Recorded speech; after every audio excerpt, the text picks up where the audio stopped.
ఒక్క నిమిషం. ఇక్కడ విశ్వనాథన్ గారు కెనడా నుంచి మనకి ఫోన్ లైన్ లో అందుబాటులో ఉన్నారు. విశ్వనాథన్ గారు నమస్తే అండి.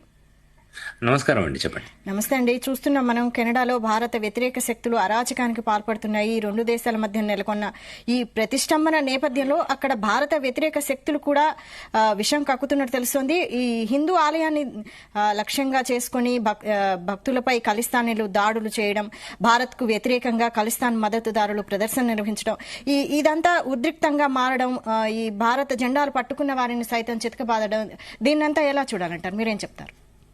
ఇది డెఫినెట్లీ అయితే కరెక్ట్ కాదండి. ఇది అంటే మనం యాజ్ ఎ కంట్రీ మనది కూడా పరుగు పోతే, అలాగే కాకుండా సిక్స్ కానీ పంజాబ్ కానీ ఇండియాలో మనం చాలా గౌరవిస్తాము. పంజాబ్ రెజిమెంట్ కానివ్వండి, వాళ్ళు one of the strongest regiment. దేశభక్తికి కూడా ఎప్పుడు వాళ్ళు పెట్టింది పేరు. అయితే ఇక్కడ కొంతమంది స్పెసిఫిక్ వాళ్ళు చేసే పని మాత్రమే అండి. ఇంతకుముందు ఖాళిస్తాన్ అటాక్స్ కూడా యుఎస్ లో కూడా టెంపుల్స్ పైన జరిగాయి, మళ్ళీ మనకి ఆల్సో ఎంబసీల పైన జరిగాయి, కానీ మనుషుల మీద వరకు రాలేదు. కానీ ఇవాళ కొంచెం అన్ని లైన్స్ క్రాస్ అయ్యి మళ్ళీ మనుషుల మీదకి వచ్చింది. అండ్ ఆల్సో అండి, ఇది డేట్స్ బ్యాక్ టు 1984 నుంచి ఎక్కడైతే ఇష్యూస్ అయినాయో, మళ్ళీ గోల్డెన్ టెంపుల్లో కానివ్వండి, అక్కడ మెసకర్ కానివ్వండి. సో అక్కడ గోల్డెన్ టెంపుల్లోకి వాళ్ళు గన్స్ తీసుకుని వెళ్ళారు. వాళ్ళు ఎట్లా తీసుకెళ్లారు అనేది క్వశ్చన్లోకి వస్తే, 1849లో మహారాజా ప్రతాప్ సింగ్ ఆయన ఒక రూలర్ ఉండేవాళ్ళు. ఆయన పాకిస్తాన్ ఇంకా మన పంజాబ్ ప్రావిన్సెస్ రూల్ చేసేవాళ్ళు. సో ఆ పార్ట్ని పట్టుకొని కొంతమంది ఖాళిస్తానీ ఎవరైతే అనుకుంటున్నారో ఆ పార్ట్ని పట్టుకొని పాకిస్తాన్ నుంచి వాళ్ళు వెపన్స్ అవి తీసుకుని వెళ్ళి అక్కడి నుంచి అది స్టార్ట్ చేయడం జరిగింది. అక్కడి నుంచి మీకు తెలిసిన స్టోరీ, రివెంజ్ తీసుకోవడం, మళ్ళీ చంపేయడము, మళ్ళీ ఎయిర్ ఇండియాలో కనిష్క బాంబింగ్ అండి. 286 మంది ఎయిర్ ఇండియా ప్యాసింజర్స్ చనిపోయారంటే, ఇండియన్స్ చనిపోయారు, కెనడియన్స్ అండ్ ఇండియన్స్, కెనడా నుంచి ఇండియా వస్తున్న ఫ్లైట్లో. ఇది 1995 టైంలో అలా జరిగింది. అండ్ ఆల్సో ఇది డైరెక్ట్ ఎజెండాస్ కావండి ఇవన్నీ చూస్తే. అంటే సిక్స్కి కూడా తెలుసు. అసలు మీరు గురుగ్రంథ్ సాహిబ్లో చూసినట్టయితే వాహెగురు కన్నా జయ శ్రీరామ్ ఇంకా అమ్మవారి పేరు ఎక్కువ సార్లు ఉంటుంది. వాళ్ళ ఎవరైతే వాళ్ళ లీడర్ ఎవరైతే ఉన్నారో గురునానక్, ఆయన ఖడ్గం మీద కూడా అమ్మవారి పేరు ఉంటుంది. సో ఇది సిక్స్కి కూడా తెలుసు అండి. సిక్స్ యాక్చువల్లీ చాలా మంచి వాళ్ళు. నాకు I have lot of friends here your Sikhs are very nice people. They also do not support this అండి. ఇప్పుడు కొంతమందికి ఎవరైతే ఇండియాలో ఇక్కడ వీసా తీసుకొని వస్తారో, వాళ్ళకి ఇక్కడ స్టేటస్ ఉండదు, వాళ్ళు కైండ్ ఆఫ్ అంటే కొంతమంది రెఫ్యూజీలకు కూడా అప్లై చేస్తారు, చేసి ఇంకో మాకు ఇండియా వెళ్తే మాకు థ్రెట్స్ ఉంటాయి అంటారు. సో ఇవన్నీ పెట్టుకుని వాళ్ళకి చేసుకోవడానికి they need to have some agenda. ఇక అది కాకుండా ఖాళిస్తాన్ అనే ఐడియా ఇంగ్లాండ్ స్పై ఏజెన్సీస్లో పుట్టిందని చెప్పి యాక్చువల్లీ హిస్టరీ కూడా మనకు చెప్తుంది. సో ఇప్పుడు పవర్ షిఫ్ట్ ఏదైతే ఇండియాకి అవుతుందో, US$ని అయితే డామినేట్ చేద్దామని చూస్తున్నారు బ్రిక్స్. ఒక పక్క ఖాళిస్తాన్ అని, ఇంకో పక్క ఇంకోటని.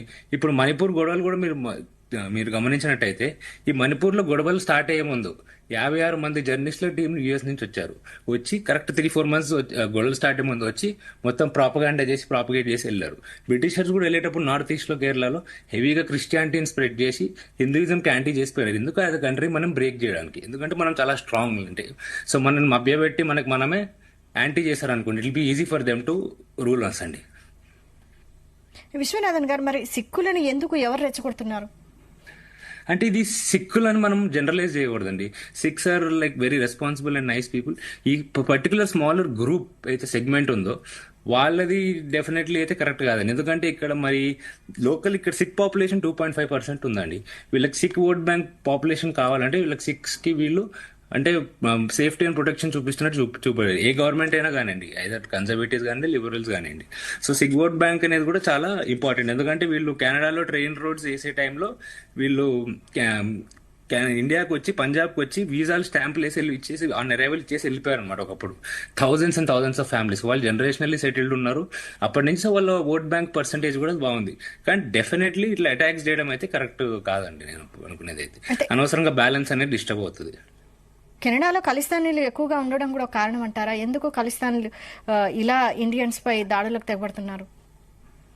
అంటే ఇప్పుడు ఏం లేదండి, వీళ్ళకి అంటే మనకి బేసిక్లీ బ్యాడ్ నేమ్ తీసుకురావాలి, లేకపోతే ఇండియన్స్కి లేకపోతే వీళ్ళ ఖాళిస్తాన్ అనేది సపరేట్ ల్యాండ్. అంటే ఆర్గ్యుమెంట్ ఎక్కడి నుంచి వచ్చిందంటే అండి, సపరేషన్ టైంలో పాకిస్తాన్ వాళ్ళు ఇస్లాం స్టేట్ కోసం అడిగారు, వీళ్ళు కూడా వీళ్ళ స్టేట్ కోసం అడగలేదు, but the state back win India. తర్వాత వీళ్ళకి కావాలనిపించింది, సో అక్కడి నుంచి ఆర్గ్యుమెంట్ వచ్చింది అంటారు. కానీ ఇప్పుడు ఏదైతే ఉందో ఇండియాలో ఉన్న పంజాబ్ కానీ సిక్స్ కానీ పట్టించుకోవడం అవసరం కూడా లేదు. కానీ వీళ్ళు ఇక్కడ ఎందుకు ఎక్కువ గొడవ చేస్తున్నారు అంటే లోకల్ పొలిటికల్ రీజన్స్ తప్పిస్తే అంతకన్నా ఎక్కువ కాదు. కాదు, ఓవరాల్ గా ఇండియా మీద ఒక బ్యాడ్ నేమ్, ఇంకా బ్యాడ్ రిమార్క్ గ్లోబల్ స్టేజ్ లో తీసుకురావడానికి, మీడియాలో తీసుకురావడానికి అన్ని రకాలుగా ట్రై చేస్తున్నారండి. మరి ఈ వివాదానికి ఎండ్ లేదా, ఏమంటారు? అండ్ ఇంకొకటి, ఇట్లాంటి వివాదాలు పెట్టుకొని అంటే ఇప్పుడు హిందూస్ ని బ్యాడ్ గా చూపిస్తే దాన్ని బట్టి మోడీ వల్ల ఇదంతా జరుగుతుంది అన్న ఒక డైరెక్షన్ కూడా తీసుకెళ్ళడానికి, అంటే ఇప్పుడు మనం స్ట్రాంగ్ అవుతా ఉన్నాం మీకు as an economy, as society. ఎందుకంటే ఇండియా వాజ్ ఒక 2000 ఇయర్స్ 1800 ఇయర్స్ ఇండియా మీద పాలించారండి, ఒకళ్ళ తర్వాత ఒకళ్ళ తర్వాత మొత్తం సంపద అంతా తీసుకున్నారు. సో మళ్ళీ మనం వెనక్కి వచ్చే టైంకి జస్ట్ రైట్ మొత్తం బ్యాలెన్స్ అంతా పాడు చేయడానికి తప్పిస్తే ఇది అంతకన్నా ఎక్కువ ఏం లేదండి. రైట్. థ్యాంక్ యూ విశ్వనాథన్ గారు. ఓకే అండి.